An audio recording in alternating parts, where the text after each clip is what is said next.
Fuse!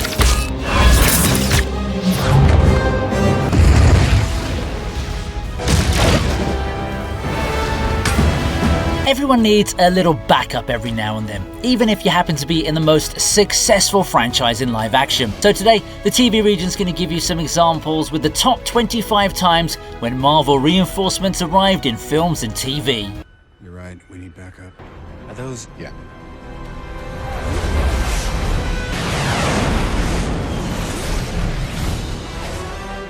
Yeah, this is how Tony Stark likes to party. Iron Man 3 is probably the most forgettable MCU flick that earned $1 billion, but considering all the recent stuff that's come out, I'd love to go back to the days when we used to believe this and Thor 2 were the worst movies in the franchise. Anyway, the House Party Protocol is one of the best reinforcement scenes you'll see, mainly because all of those suits were built by the same man. The amount of flexing on display here is insane, because Tony Stark is like the god of AI here. All those suits were able to not only function on their own, but they also took down some dangerous extremist soldiers without needing a human pilot. Of course, Killian was the toughest of the lot, so we needed a dramatic twist to see his downfall, but even so, it was totally a badass moment to see Tony strike a pose as all his Iron Man suits showed up one after another. I got you covered. Venom, run! In at 24 is a slightly bittersweet reunion, as we see multiple symbiotes taking human hosts and helping Venom against the Xenophage, but they don't really last that long. The symbiotes' deaths were hard to watch, but it does make sense because they're fighting something that's specifically engineered to counter them. Plus, they're bonding with the nearest person they can find regardless of compatibility. Despite this, they put up enough of a fight, and more importantly, they allow Venom and Eddie to at least make it out of the facility. Yeah, eventually our boy Venom had to sacrifice himself too, but the efforts from all those symbiotes can't be understated, because without them, bro wouldn't have been able to drag all those xenophages to their doom with those acid tanks. Man, a whole squad of symbiotes plus an entire military base couldn't even bring down one freaking xenophage. Just imagine what would happen if Null sent an army of them. Well, it looks like it won't be happening anytime soon though, does it? Because rumor has it that Sony has cancelled all its Spider-Man spin-offs.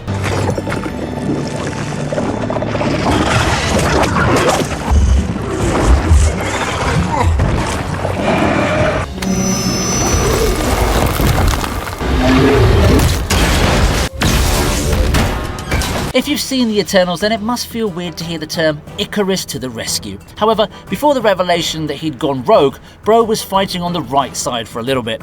During Crow's appearance, Cersei and Sprite had a really hard time dealing with him, especially with the added responsibility of protecting Dane Whitman. Things weren't looking good for them at all, but luckily Icarus happened to show up at the right time with his overused laser eyes. Yeah, it may have been excessive, but that skill comes in real handy when you're dealing with overpowered opponents. It was enough to spook Crow this time, and Icarus was able to shoo him away as if he was some pesky mosquito or something. Well, Bro was actually trying to end his opponent, but with that healthy ability, we all figured that Crow was going to be the main villain of the movie. Yeah, we're wrong about that.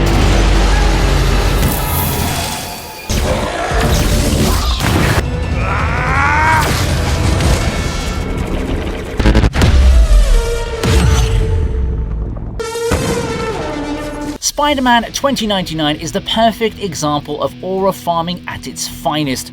The way he shows up through that portal to help out Spider-Gwen was one of the peak moments from across the Spider-Verse. Yeah, Spider-Man shows up as well, but the writers were probably told to make that happen, otherwise Miguel O'Hara would have been more than enough by himself. The pose he strikes after smacking the Vulture away was so badass, and he does so much cool stuff later on, especially when he takes on Vulture solo. However, his efforts keep getting interrupted by all these annoying humans who just won't let him own the moment. Like, the part where he almost bites Vulture's freaking head off would have been so awesome and unique, but once again, that freaking chopper just had to show up and ruin everything. I swear, if it wasn't for all these unnecessary interruptions, Bro would have easily made it to the top 10.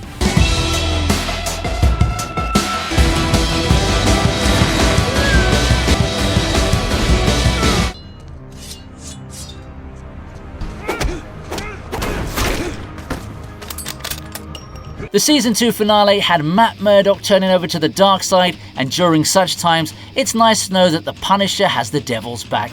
After witnessing Elektra's apparent demise in front of him, Daredevil pretty much lost all sense of humanity, and the only way he could deal with it was to exact revenge from Nobu. He wouldn't have been able to do it alone given his condition and the number of enemies, so Frank Castle decided to even out the odds by doing what he does best: punish.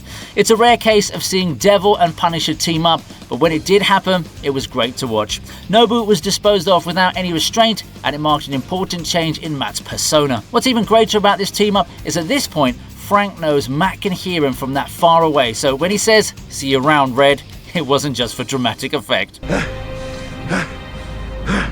See you around, Red.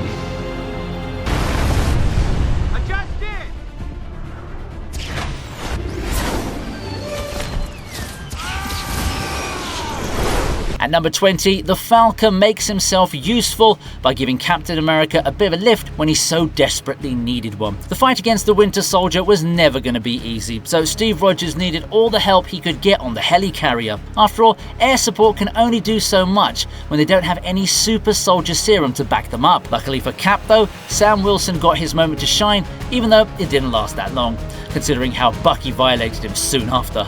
It's also kind of funny that these two become best pals and even have a TV show named after them. Falcon's contributions may have been limited in the film, but even so, he played a crucial part in this sequence, and it set up the audience for his roles in later movies. But I don't think anything would have prepared us for him being the new Captain America, but life's full of surprises, isn't it?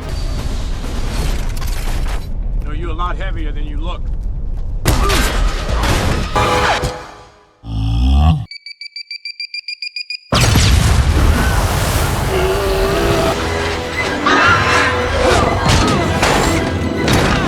Mary Janes may come and go, but bromances, they're forever.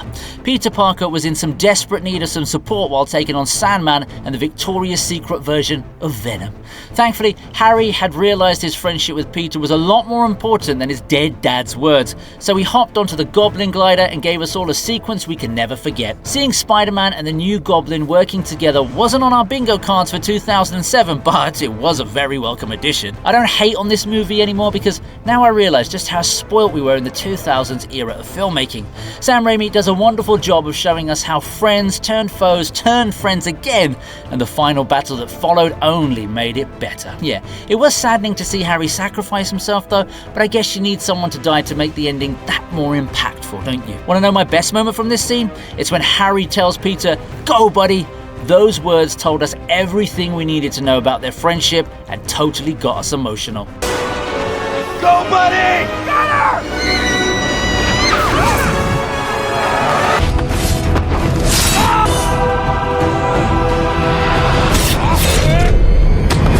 Who would have thought that Wolverine would experience an unlikely bro moment just when fake Deadpool was gonna chop his head off? The final battle in X-Men Origins Wolverine had Logan struggling to keep up with a bold Ryan Reynolds, but then Sabretooth showed up to give him support at the most random moment. Like, how did he even reach there without either of the fighters noticing? Surely they would have seen a dude running or climbing at the top at some point during the battle, am I right? Yeah? I'm not even using the word bro as an exaggeration. Logan and Victor are half-brothers in the film, which makes this reinforcement feel that little bit more personal, doesn't it? Thank God he decided to help out Wolverine, because if it weren't for him, we may never have gotten any future Hugh Jackman content in the X-Men universe. All those feelings do get nullified though, once you remember what Logan did to Sabretooth in Deadpool and Wolverine.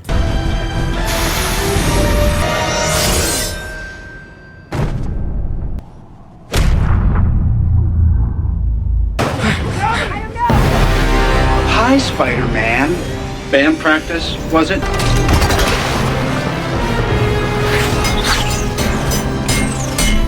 Robert Downey Jr. was apparently paid over $10 million for 8 minutes of screen time in Spider-Man Homecoming, but in this scene, Iron Man makes his paycheck worth it. After messing up his fight against the Vulture and also some incorrect calculations, Spidey finds himself in a similar situation to Tobey Maguire in Spider-Man 2. It's a ferry instead of a train this time, but bro never looked like he had it under control the moment his webs failed. That's when Iron Man does his thing, bringing along a whole army of mini drones to put the ferry back in place and fix it all by himself. It's the perfect timing for such a reinforcement, although it did leave Peter Parker feeling a bit useless, didn't it? I wouldn't have included this scene if Tony Stark wasn't actually in the suit, but luckily he was, and it elevated the sequence to number 17. Man, You could totally sense the angry dad stare when Tony looked at Peter as he came out of that suit. I think you've done enough.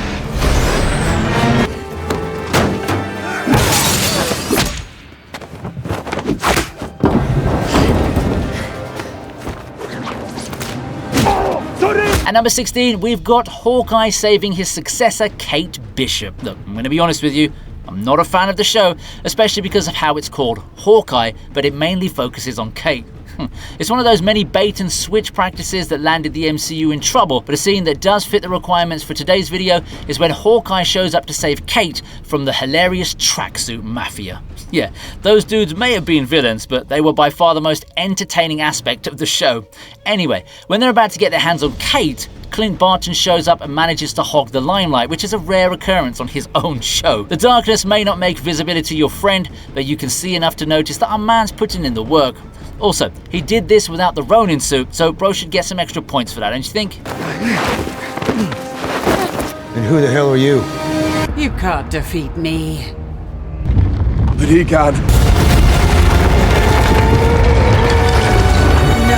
Thor gives us a strange twist on a popular saying, as his version seems to be, "The enemy of my planet is my friend." Despite awakening Ultra God mode, bro still wasn't able to take down his sister Hela, and that left him with only one option: to call for destructive reinforcements. Awakening Surtur once again was a controversial call, but necessary too, because destroying Asgard was the only way to defeat Hela for sure. It's a cool sequence for sure, as we finally get to see what Surtur was talking about when he told Thor he was nowhere near his best during their opening fight. Cate Blanchett may have lost this battle, but at least she's gonna have some fun being the salesman in the American Squid Game.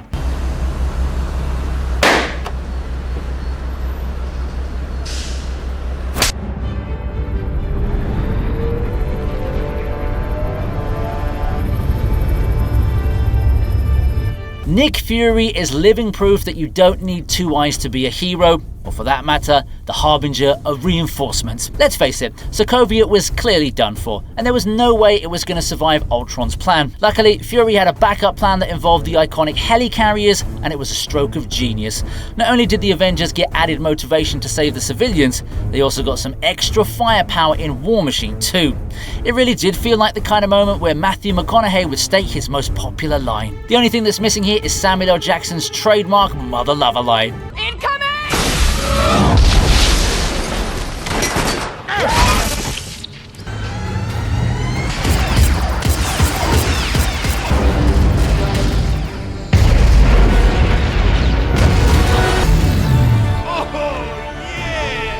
Hey look, we've got a reinforcement within a reinforcement.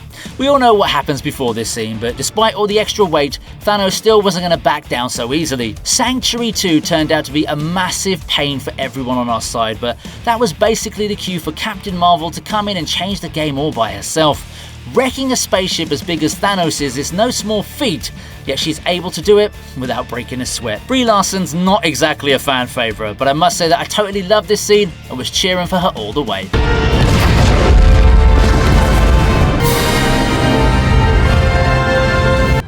I'm always angry.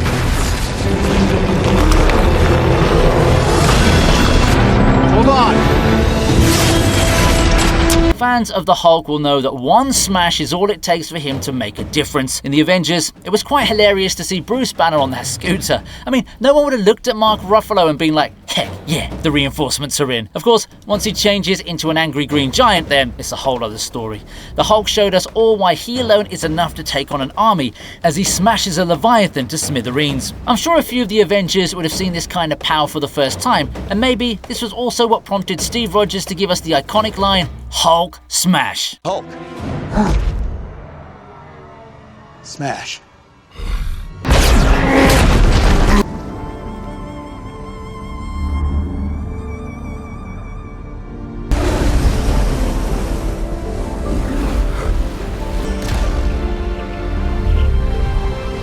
Shang-Chi may not be a memorable character otherwise, but the one moment we'll all remember for sure is when Bro becomes the father of dragons. The climactic battle had all the ingredients necessary for a blockbuster ending, and while the movie didn't do as well as expected, we got some neat sequences with the Great Protector. You don't really need any other kind of reinforcements when you've got a freaking dragon on your side, but when you're dealing with something like the Dweller in Darkness, I'd say this was the bare minimum. Yeah, it is mostly CGI, but I'm not going to discount it if it looks amazing. Oh yeah, the soundtrack's pretty good too for whoever's interested.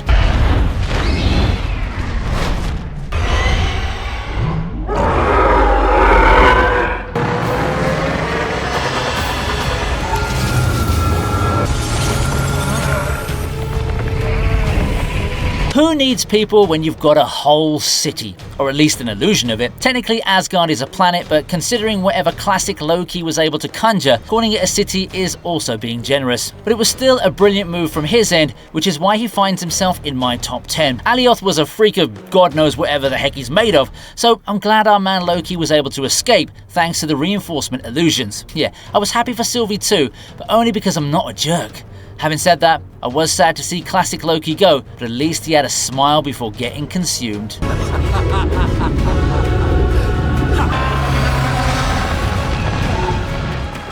I'm calling in Veronica.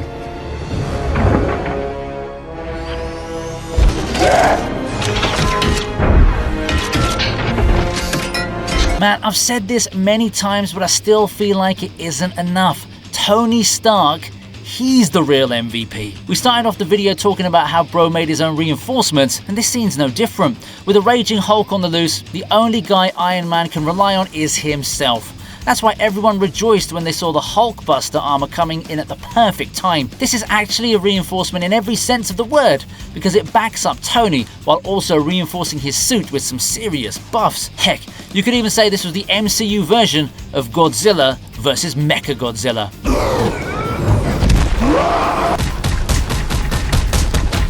Go sleep. Under ruse! Good job, kid. At number 8 is a reinforcement who comes swinging in. Spider-Man's involvement in Captain America's Civil War may have been spoiled thanks to the trailers, but that doesn't make his arrival any less entertaining. He dropped by at the perfect time and even executed the perfect flex by taking away Captain America's shield and cuffing his hands together with his webs. It's also funny how Iron Man only wanted him for this task, but he ended up helping them take down Giant Ant-Man too. This is the kind of quality the MCU needs to bring back, otherwise we're only going to get one blockbuster every 3 years. Get off!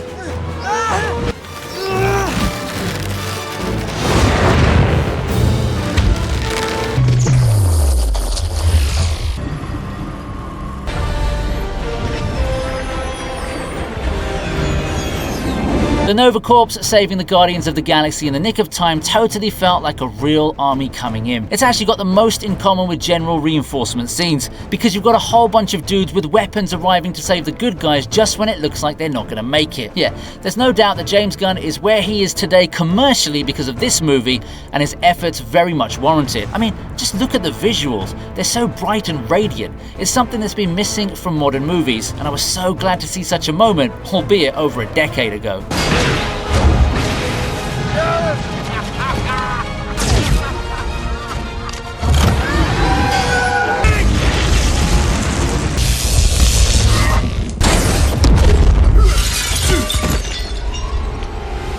At number 6, we have the birth of a super cool character who's basically Jarvis in tangible form. Vision's birth was an epic moment for MCU fans everywhere, and while I do believe it's a shame we never got to see his full potential on screen, him joining the Avengers during the battle against Ultron was a nice addition to the ending. Posey Strikes goes hard AF, and he also steals the show when he lifts Thor's hammer. He may not have arrived during any battle, but he did arrive at the right time, which is good enough. You shut me out. Air.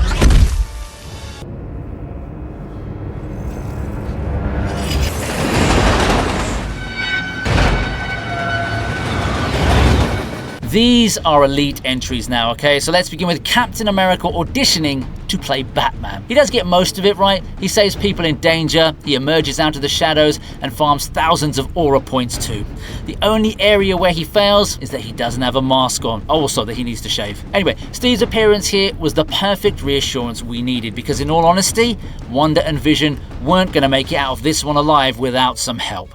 And yes, he's not the only one helping out. We've also got Black Widow and Falcon coming in to do their thing. I know he's just a human with hyper expensive steroids, but man, Cap really put some fear into Proxima Midnight's expression, didn't he?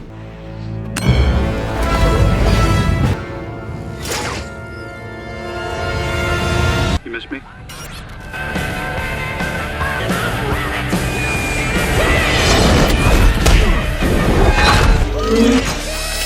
Just like the song, this one's a very thrilling entrance that makes Iron Man so much more badass than he is already. Captain America was in desperate need of support during his fight against Loki, because there's only so much super soldier serum can do against the literal god. I'll give him some points for trying, and also being able to keep the god of mischief busy for long as he did, but it was only when Iron Man came to the scene that everyone felt a strong sense of relief. It was all done so masterfully, right from the moment we hear Tony talking to Black Widow. I still remember how everyone in my theater started to go crazy just by listening to his voice.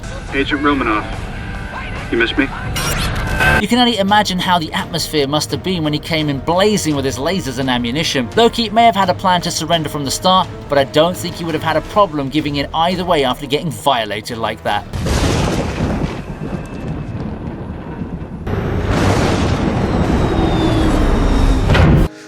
Find Peter Parker!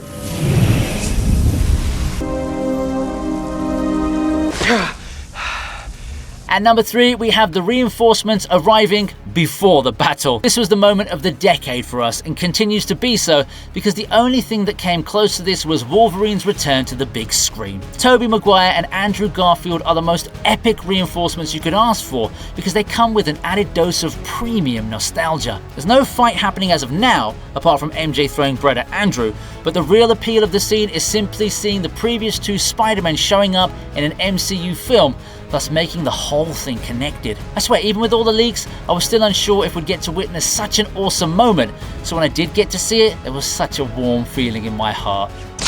Whoa! You can't do that, huh? No?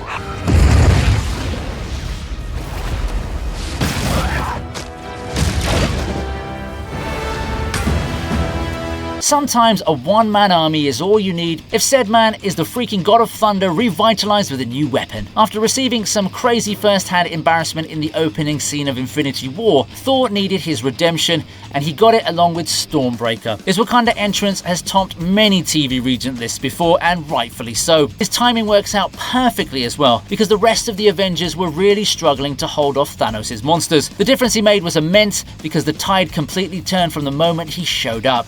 Heck, even Thanos with all the Infinity Stones wasn't able to do anything to him. Add Rocket Raccoon and Groot to the mix, and we've got ourselves some proper reinforcements, but without any shade to them, I'm pretty sure Thor would have done just fine without them. Bro was locked in right from the moment he showed up, and ended up giving us the biggest aura moment in the MCU. Bring me Thanos! On your left.